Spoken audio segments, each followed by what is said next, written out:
Our guest speaker today sits at the heart of the biggest shake-up in the history of telecommunications in this country.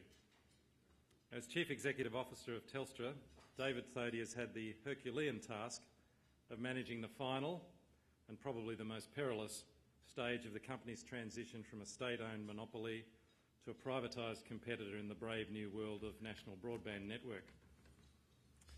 Born in Perth, David holds a Bachelor of Arts degree in Anthropology and English from Victoria University in New Zealand and attended the Kellogg Postgraduate School General Management Program at Northwestern University in Chicago. After a career at IBM that saw him rise to become Chief Executive Officer, Australia-New Zealand, David joined Telstra in April 2001 as Group Managing Director, Telstra Mobiles. He was appointed to the position of Group Managing Director, Telstra Enterprise and Government in December 2002 and was responsible for the company's corporate, government and large business customers in Australia, Telstra Clear in New Zealand and Telstra's International Sales Division. David became Chief Executive Officer of Telstra in May 2009 following the departure of Sol Trujillo. Unlike his flamboyant predecessor, he has so far escaped the perils of national media stereotyping. No death by 1,000 bad sombrero cartoons for him. Indeed, it seems that despite the sometimes choppy voyage of Telstra over the first 2 years of his tenure as CEO, David has maintained the respect, if not the admiration, of much of the business commentariat. No small feat. Those who have spent time in his orbit note his charm, his understated leadership style and his unfailing calm demeanour. The timing of his visit today could not be better, as it comes after what must have been one of the most satisfying weeks of David's period as CEO. If last week's announcement of Telstra's full-year results had been a Broadway opening, the producers would have been beaming. While the reviews might not have been quite rave, there was flattery to spare from some of the toughest critics. Telstra defies gloom, declared the Age's Business Day, reporting a better-than-expected full-year result. Thodey puts Telstra on track, said the Financial Review's Chanticleer. Telstra upwardly mobile at last, announced the Australian. As the Financial Review noted this morning, Telstra has been defying gravity in recent times. Since April, the ASX 200 has shed 12% in its value, while Telstra has bounced by almost 11%. While no one would underestimate the challenges of maintaining and building on that success, we are pleased to be able to share some of that current limelight today and to hear more of what lies ahead for Telstra and the rapidly changing world we all inhabit as telecommunications consumers. Ladies and gentlemen, please join me in welcoming David Thodey.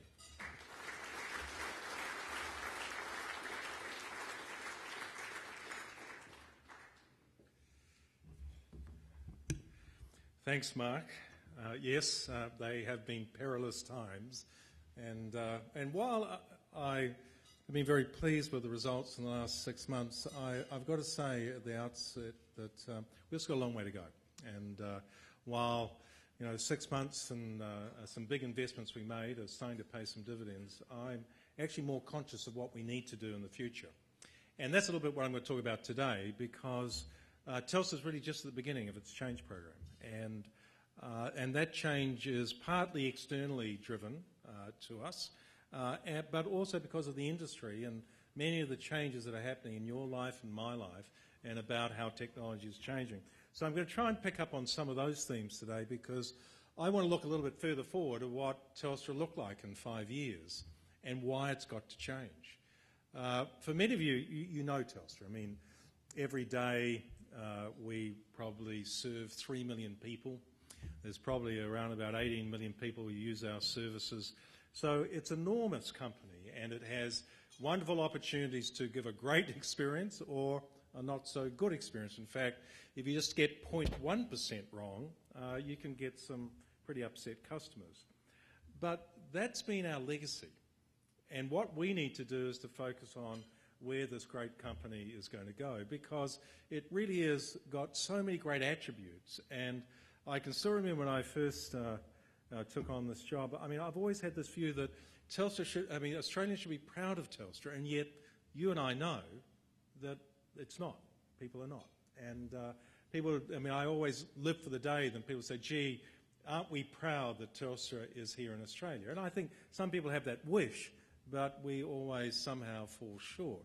But that's our objective as we go forward. Now, not with any sense of arrogance or, I think, or ill-gotten sort of desire, but just to, make it a great company that we can all sit back and say, hey, it does well.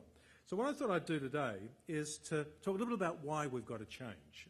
And some of it's pretty obvious, but some of it's a little bit different.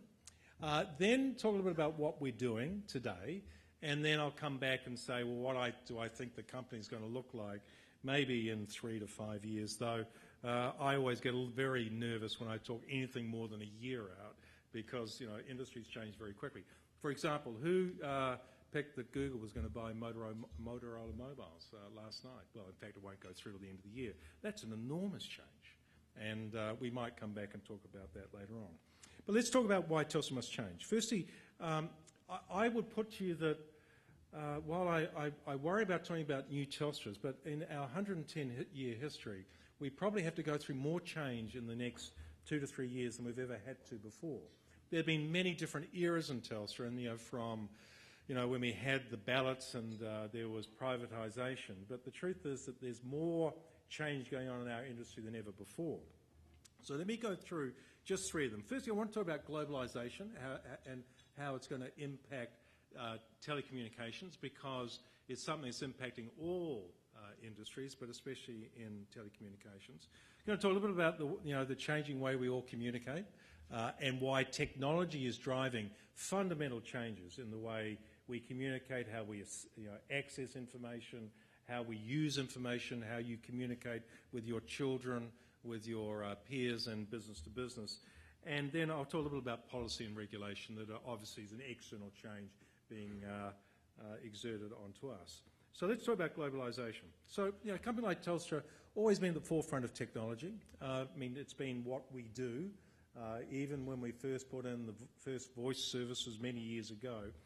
But the world has changed. What telecommunication companies used to be defined by was by a geographical boundary and a thing called analogue technology. But in today's world, it is not bound by geography. The competitors we have are all global. And so while infrastructure within a national footprint is important, it is no longer enough in terms of being a real competitor. So let me give you some examples. For example, think of voice calling. That's been the fundamental way that telecommunication companies have made money for many, many years. And that was all fixed voice, so the good old handheld telephone. Look at the incredible change that mobility made. And I would put to you, I think most of you in the room here would probably make 5 calls on your mobiles for every phone call you put on a fixed phone. Now, that's an enormous change for a company like Telstra to actually go through. And then you think about the role of internet voice calls. So you all know, and I'm sure you've all done in some ways, Skype video or Skype calls. And suddenly what was a bit of innovative technology had come out of the US, in fact it was a bit of Europe and the US, suddenly has become mainstream. There's another company called Vinage who had put out a voice over IP service. So suddenly you can have a little app on your phone and actually make a call that is not billed the same way that we used to bill good old, what we call, public switch telephony. Real big changes in terms of the way we actually consume. And all our new competitors are global competitors, not local competitors. Or even think about mobile. So who are the 2 big competitors for Telstra in Australia in terms of the mobile area?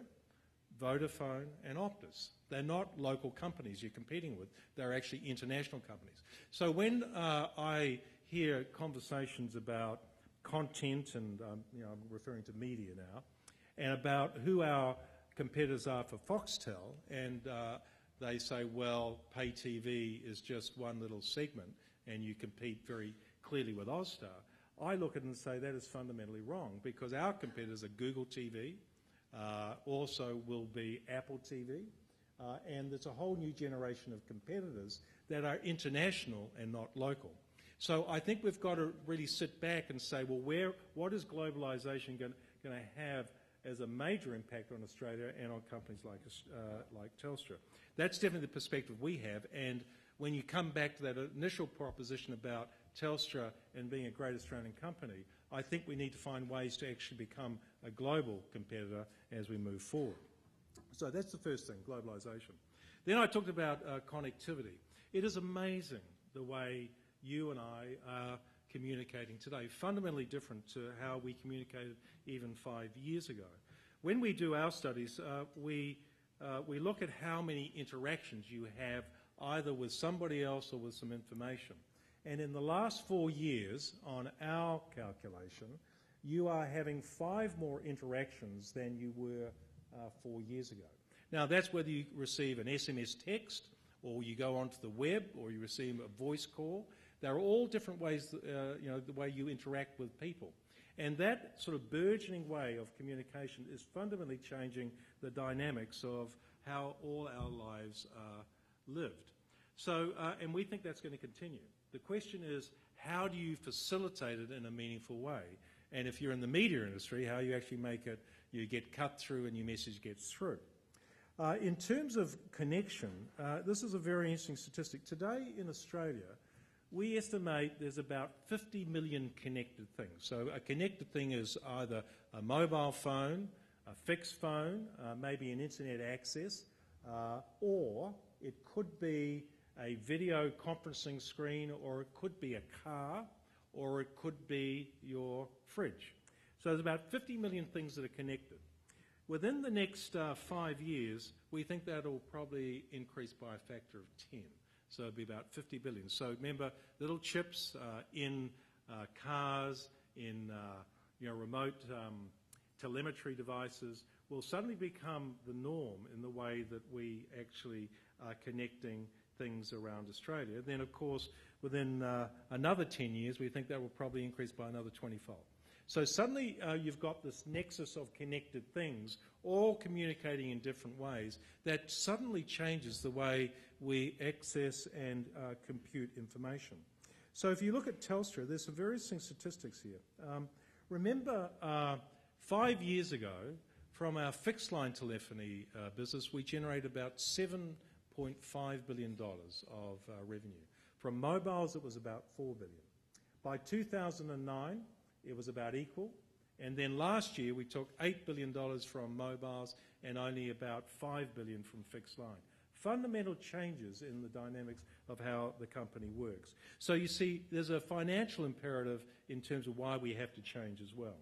So lots of change going on within the whole connectivity space, and it's changed the way we've got to support our customers.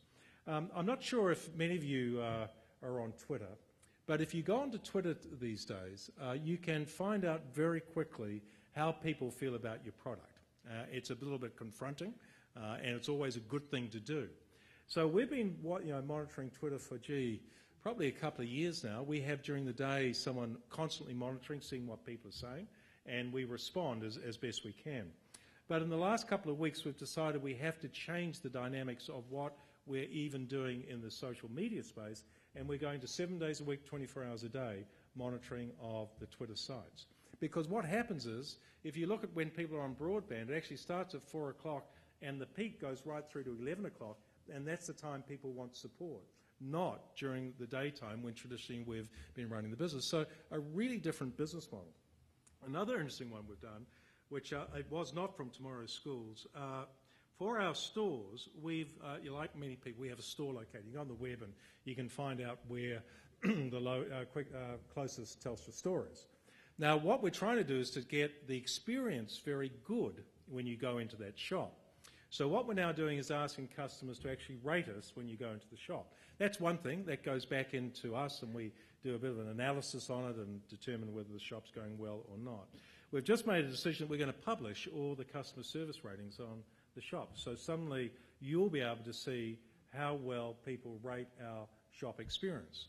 A really different business model about using new communication techniques and actually changing the way we deliver our service. So these are real systemic changes. So you've got globalisation, the way you connect and access information as well, and then of course you've got regulatory change, and that's where you come to NBN. As Mark said, it is a big hairy moment in the life of Telstra. But the critical point about NBN is that whether you see it as an impediment to growth or an opportunity. And it's been very interesting to watch the company go through this period of on the one hand, saying this is our lifeblood of what Telstra's been known for years, to actually saying, no, this is an opportunity to actually create a whole new Telstra and change the way that we run the business. So I should probably make a couple of comments about how we're going, because I will get questions on it, I'm sure. So we've signed these definitive agreements with the government and with NBN Co. We now need to get shareholder approval. So we now need to publish an explanatory memorandum that will go out to all shareholders, and that's at the 18th of October when we run the AGM, which is actually an extraordinary general meeting, but we're calling it an AGM. And at that time, we will put the vote to shareholders, because we've always said that we felt it was up to shareholders to make the decision, not us. Now, we will put a recommendation forward, which obviously is to proceed with the transaction. The other key thing we're doing is we have to submit what is called a structural separation undertaking. Now, remember, part of the government's policy was twofold. One was to invest a lot of money in building a fibre-to-the-home network. On the other side, it was to restructure the industry and basically start to separate infrastructure from retailing. And so that was the other key part of it. So we had to submit what was called a structural separation undertaking to the ACCC. Now, for the vote to get up, we need to get through the negotiations with the ACCC on this structural separation undertaking. It is, it's a pretty complicated set of things, probably very unique to our industry. That's one of the great problems of our industry. It becomes very esoteric, but are very important in terms of shareholder value creation. So let me come back to why we think the NBN is good for Telstra shareholders, because that's what I'm responsible for. In the end, there's probably three things that really make the NBN attractive to our shareholders. Firstly, it's financially. Financially, it is a very strong proposition, especially in the medium term, because the value we extract from the NBN contracts are substantial. Secondly, one of the great problems of being with Telstra has been regulatory change over the life of Telstra. So when our wholesale pricing undergoes change every year, that has a big impact on how the business is run. So to get to regulatory certainty is very important, far more important than many of you may realise, because when you're dealing with unknowns every year, it is very, very difficult to run the business. So getting to regulatory certainty is very important. And then strategically, it does open up a large number of different options for us going forward, because if you're no longer held back by infrastructure, you can start to invest in new areas. So they are the three key things of why the NBN transaction is very good for shareholders. But we can't stop there. We've got to keep reinventing ourselves as we go forward. And that's the critical thing. You can get very caught up in negotiating a transaction, yet the truth is you've got to keep serving customers better every day. So that's why we've been investing a lot in new products, things like digital business, cloud computing, things I'm not going to go through a lot today. But these are very important changes for the company. I'll come back and talk about customer service, because really at the end of the day, that's sort of right at the heart. But these are very important changes. We prepare for a world in which we will compete in a different way, with different tool sets and with different approaches. So when you sit back and look and say, well, why does Telstra need to change? The impacts of globalisation is critically important to understand. The impacts of technology and how technology is moving at quite a pace, and you really need to be ahead of it. And then thirdly, you need to come back and look at the regulatory environment in which we are operating. So what are we doing today to try to make Telstra a different place, actually to have a different feel about it? It's very interesting with companies. They're like people. They have different characteristics at times. People are not necessarily able to articulate what's different about a company, but people feel it. And that is very important for a company like Telstra, because it's about the culture of a company. You've got to keep innovating, you've got to keep building new technology, but you need to keep changing it. So I've talked about this quite a bit. They're very simple things about looking after your customers, about continuing to grow your number of customers, finding new ways to serve them, about changing the way the business operates, because complexity is is just it just takes the life away from a big company, and then, of course, finding new opportunities to invest. So let me talk a little bit about some of these areas. I'll try and give you a little bit of a feel for some of the things I don't always talk about. So when you talk about building simpler products for customers, it's not easy. I mean, if I asked any of you here about your fixed broadband service at home, do any of you really understand how the hell it works? The truth is you don't. And when you get a problem with your modem and you don't know whether it's your internet browser, then you try to look at how you're going to get entertainment coming in through Foxtel or IPTV. Has anyone here bought an IPTV, an IP-enabled television set? Oh, you're not? No. Actually, no, Andrew Maiden just about put his hand up. But today, the number, I think it's like 30% of all televisions sold today from Harvey Norman and from all the retail outlets, it has internet capability built into the television. And yet nobody uses it, for goodness sake, because the technology is not usable. So actually getting products that people can get value from, even they sort of see the possibility, but it's all too hard.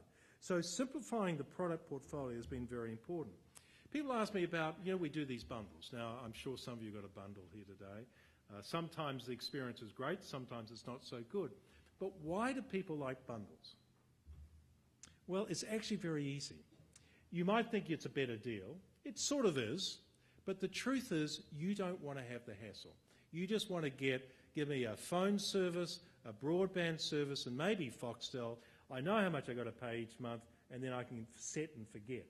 So simplicity is a very important factor in terms of consumer behaviour. And it's been great to see the take-up we've had of bundles, but it hasn't just been that. It's been the way that you can actually build a mobile plan. I mean, I think if I asked most of you here today and said, explain to me what your mobile plan and your real billing rates are, I think most of you would actually struggle to tell me. So how do you get a simpler offering from what is a very complicated industry and actually make it intelligible for the average man in the street? So this simplification is more than just innovation. It's about putting together a proposition that is simple and easy to understand. Now, within that, we have to keep building new products. I think that IPTV, now, has anyone got a T-box here? It doesn't actually matter if you've got a T-box, but you understand IPTV. IPTV is all about getting a television signal down the wires coming into your home. Forget about broadcast, etc. But why is IPTV important? Well, you look at a company like Netflix, who has had video on demand in the US. Suddenly, a company like Blockbusters has just completely, had enormous challenges. And the industry has just changed like that. Or, if you look at IPTV, the whole interactive experience around interactive advertising. And we talk about putting, we were talking at the table about the role of tablets in terms of news. But it's not that, it's about the advertising experience. And suddenly, if you have an interactive advertising experience that you can only do really in an IP world, suddenly the whole world of advertising has changed forever. So these are big changes and will continue to change our industry enormously as we go forward. So that's the first thing, around simpler, more innovative offerings. And then I come to customer service, and customer service is the holy grail for us, but it is very, very difficult. Because it's about culture change, it's about changing the way managers manage, but it's also about process change, because if you've got 10,500 people working in a call centre and things don't work the way they're meant to work, what do you expect that poor person on the phone to do? So it's not actually a very exciting area, it's actually very hard work to re-engineer, to be able to give a repeatable and predictable experience to our customers every time they interact with us. So this is hard work. And it is about culture change. I'll come back to talk about culture change because it is seen as a bit of one of the soft arts of management, but it is actually very real because it's about self-belief within a company that they can actually do things differently. And it's sort of about the meaning of what the company stands for as you go forward. So that whole area around customer satisfaction is pretty important. I've talked about simplification before. I won't go into much there, but we've all lived through Six Sigma, quality circles, process re-engineering, lean manufacturing, all these tools that are critically important to actually change the way the business works. It is amazing to me all the time about how complicated little simple things become. And we put too much process around it, and yet it should be simple, it should be easy to understand for the customer, and of course it should deliver a good result. So there are the three things, and then of course we've got to find new areas of growth. Now I'm going to just concentrate on media today, because media is a very important part of what we do. Now, but it's media in a different way. Now, Census is a part of our media strategy in terms of what we would call local digital advertising, moving from print to local digital advertising, a very big shift for that part of the company. Foxtel, you all know, is about entertainment. Entertainment is a critical part of differentiating our service, and of course very closely aligned to that is the IPTV experience. So these three are sort of the foundational elements of what we have within our media strategy. But it's not the only bits. We've got Big Pond Media, and Big Pond Media with the AFL rights, NRL rights, and how you distribute content in partnership with other companies will continue to be a key part of our future as we move forward. So that is a critical growth trajectory for the company. It's not about media telco. It's about having content that differentiates experience for our customers. We'll continue to invest, of course, in Asia. But as I always say with Asia, it's about driving value from Asia, not necessarily only investing in Asia. So critically important in terms of where we go in the future.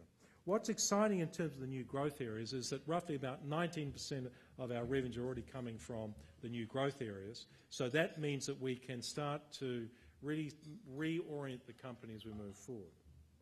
So let me just round up now, because I'm conscious of time. I want to leave enough time for Q&A. So where will Telstra be in 5 years? And what will Telstra look like in 5 years?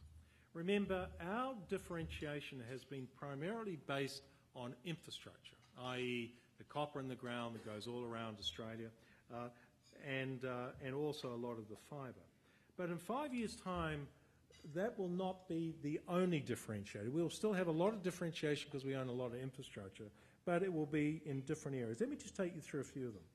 Firstly, wireless and mobility will continue to grow enormously. It isn't because of the technology, it's because it's so convenient for all of us. You look at the way you behave and your children behave. It is just that it's a natural way to communicate. So wireless and mobility will continue to be an enormously important part of Telstra. The other key thing within what we call the network infrastructure is it will become more and more intelligent. So today, if you are in the emergency services area, even when you get a 000 call, one of the critical important elements of that is knowing where that person is calling from. So in terms of location-based or the intelligence around where that call comes from will become more and more important. So our networks will become more and more intelligent as we go forward. Then you look at what your home will look like within 5 years. I put to you, your home will be fundamentally different to the way it is today. You will have a mixture of screens. You will have what we call information access. You'll be able to access information from the internet.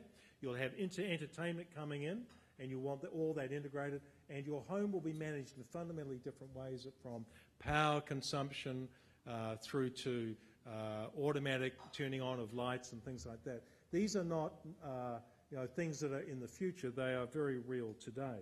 So you'll see a lot of change in that area. You'll also see that services will become a far greater part of what Telstra's future is. A lot of today, when you get Telstra to come out to your home, is sort of bundled up in the product itself. But as that changes, as the NBN rolls out, there will be chargeable services, different ways that we'll deliver services, and how we'll integrate into the home. As I said, Asia will continue to be a very strong contributor to us, and of course the media space will be very important. But in all cases, it'll be about how you take the complex world of the digital environment and make it simple to use in either your personal life, in your home, in your business, or within your enterprise. So that's really what we see going forward. I could go on a lot about the new Telstra, but in the end it is about the cultural change within the company. How you build a company focused on great technology innovation, but able to deliver it in a way that is alive, relevant, and actually give you a great experience, because that's really about what we are, about how we have to change the way we deliver the experience to our customers in an exciting and relevant way. You see, at our heart, we are about connecting people and things. We're about enabling people to do things differently, and that's what we've always been about. We've done it with different technologies over the years, and what's now critical for us is how we connect to customers in a new and different way, and to our shareholders. So we have a lot of work ahead of us. It is great to see the results, but they are but for 6 months. So we have a change program that will last us, I think, for another 5 to 10 years, of about how you redefine the company, how you do things differently, and it's very, very exciting in terms of what we can do. We have some great assets, we have some great people, and we're very excited about the future as we start to embark on this new world. So with that, Mark, let me throw it to you, because I know I've spoken a little bit longer than I probably expected to, but I'm happy to take questions. Are you going to come up and do the questions here? Or great. So why don't you come on up and we can take it from there.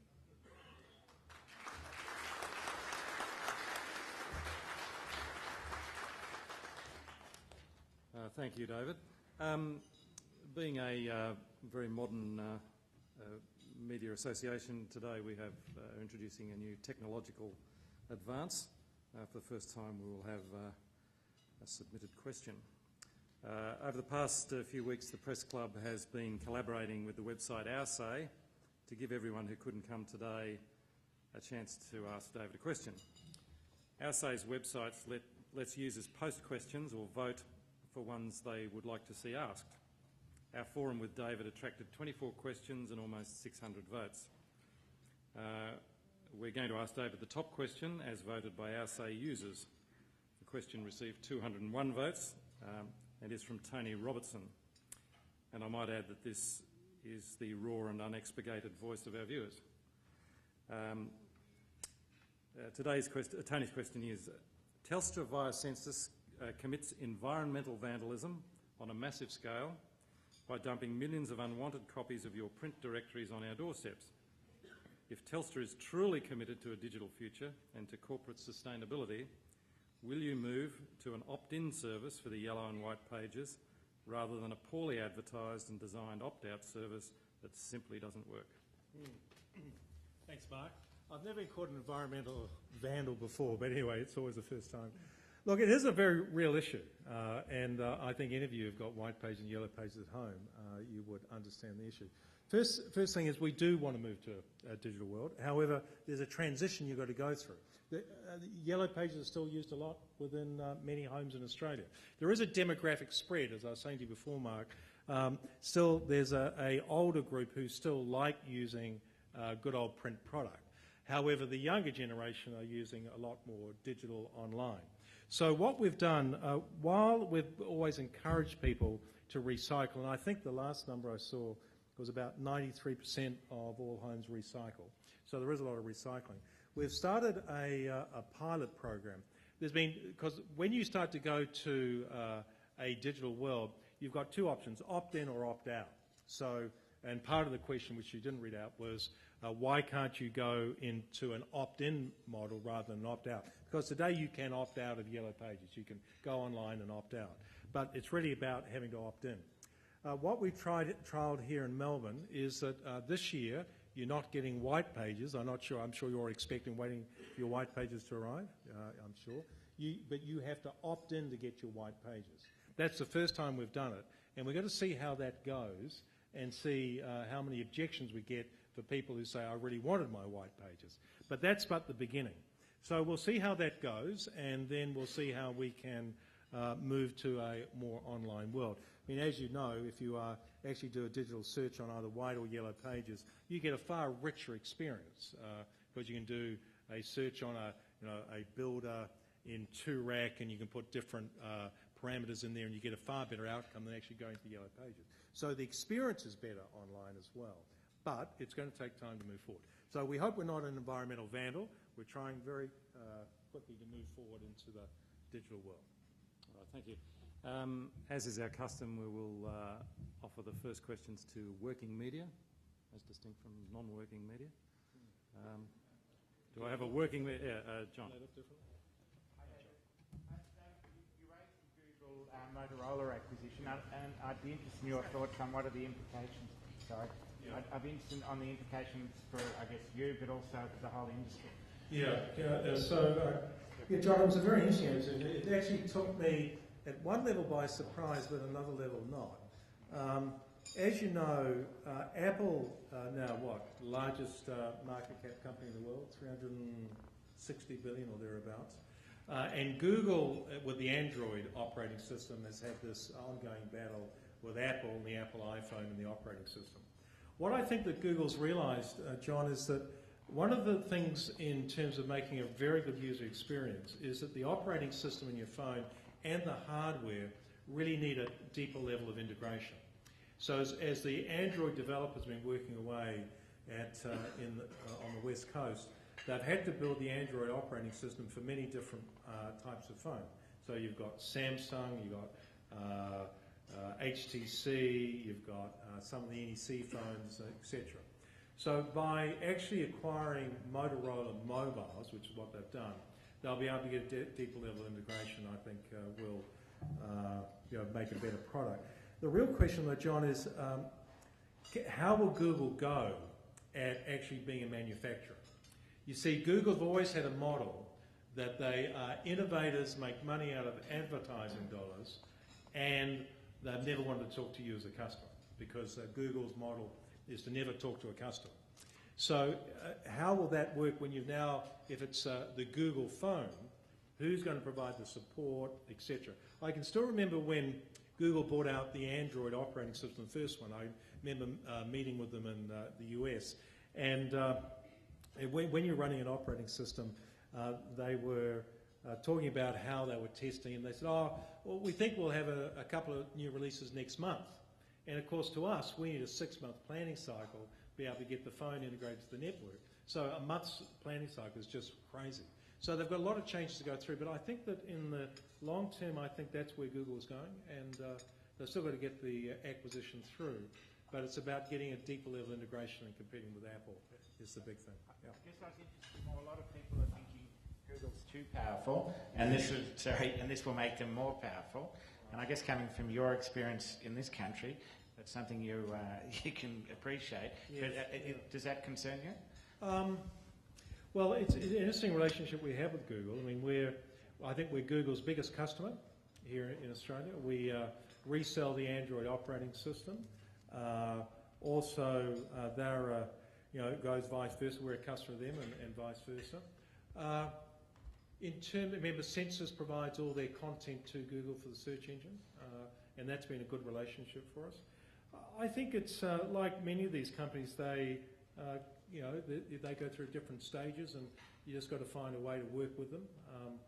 I'm not going to use the words that Sol used many years ago, because I think that Google is a very powerful and very relevant product. I mean, everyone here, I dare say, uses Google in some way.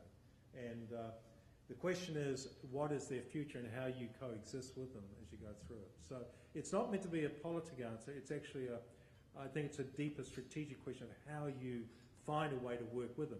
I mean, for us, having local content, local capability is enormously important to Google. For example, in the small business area, they don't have people going out to talk to small businesses every day. We do, and therefore there's a good synergy that we have with Google. As long as we can make good value for our shareholders, I'm okay to do that. So it's actually finding that balance point. Yeah, question over here. Leo D'Angelo, sorry? Yeah, it was Leo. Leo D'Angelo Fisher from BRW. Yeah. In hindsight, was Sol Trujillo's appointment a mistake? And what aspects of his legacy have you had to undo? Look, Sol was in many ways a brilliant leader. I mean,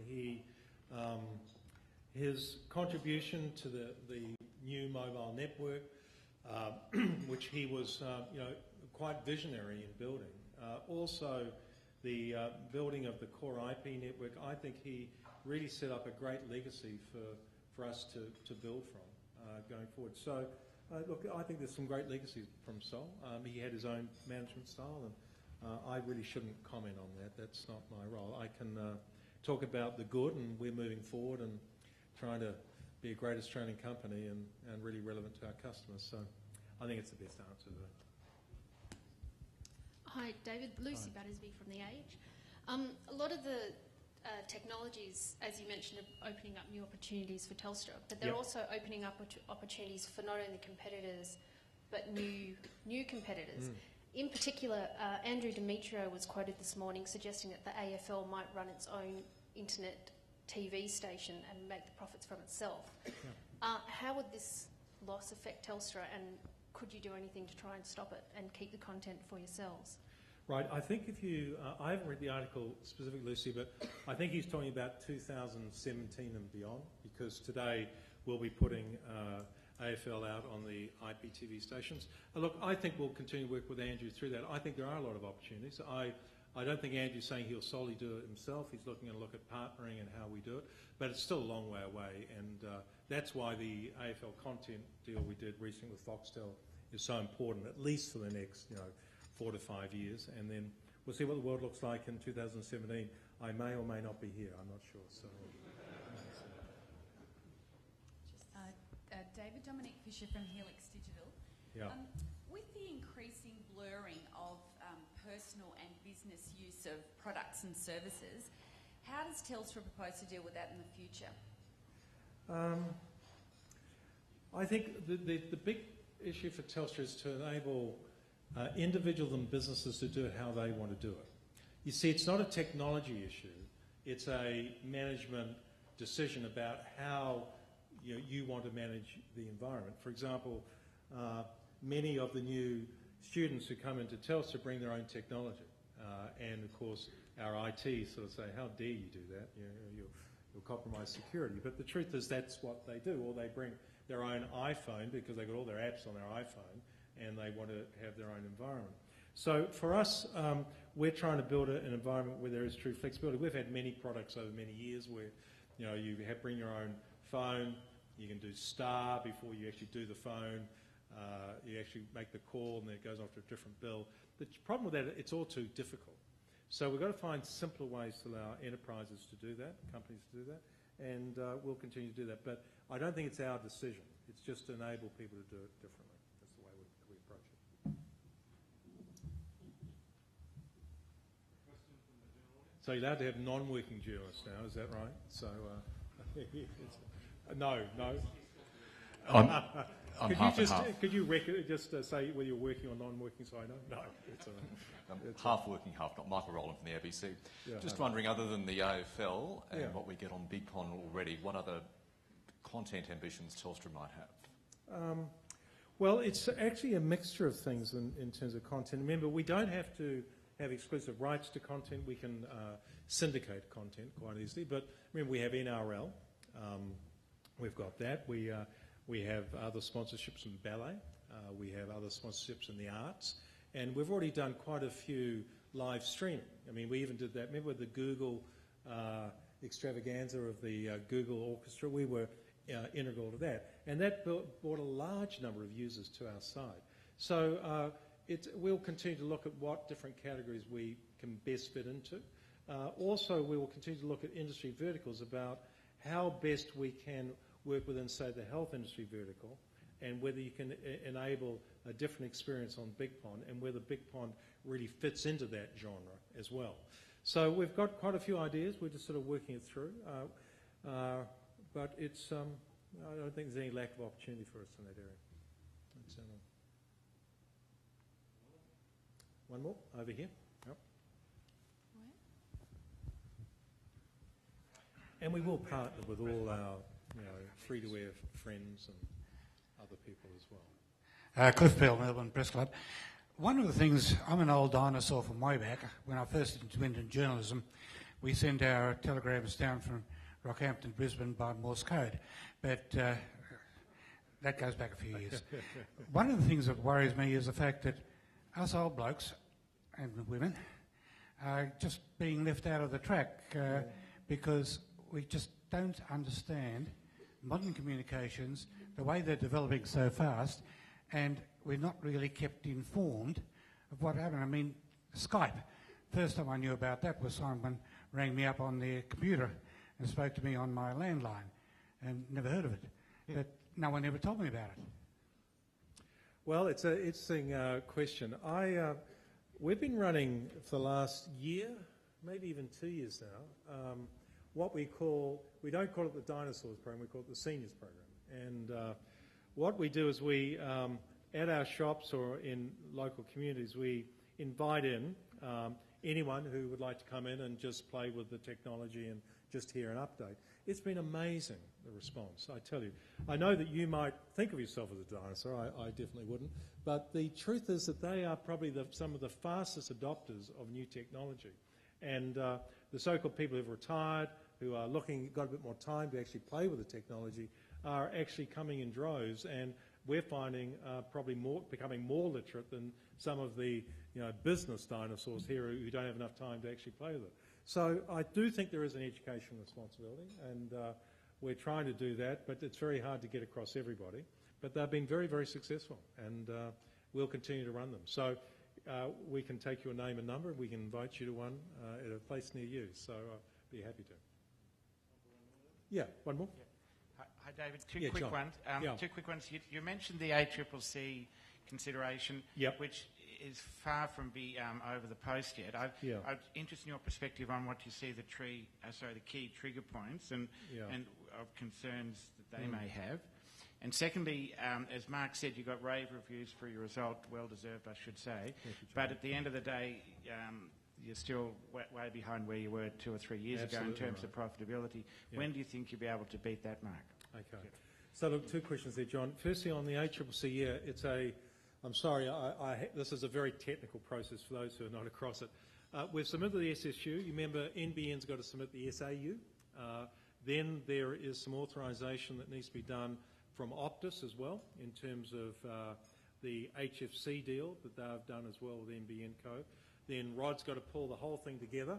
He's put a consultation paper out that's got to be out for 4 weeks. Then once that consultation paper is out, then they go through their consideration and then make a determination. So, there's a lot of water to go under the bridge. We are working very, positively with the ACCC. We're as best we can. We don't agree on everything, as you'd expect, but we're trying to find the common ground. And then we'll see how we come out the other end. But, yeah, it's a long way to go. As I said, we still want to go to shareholder vote on the 18th, but if we don't have the approval from the ACCC, the board's got to think through all those options about how we play that. We think it's important to get on with it, as I said, on the results day, and we'll just have to see how it goes. But it's not, a long way to go. I would not, complicated issues, and as you would understand, the ACCC have said they will do it in their time as they need to do it, and I'm sure Rod will do that. So in terms of, yes, you're right, it was still negative year to year in terms of EBITDA and profit last year. We did get revenue growth, which was great.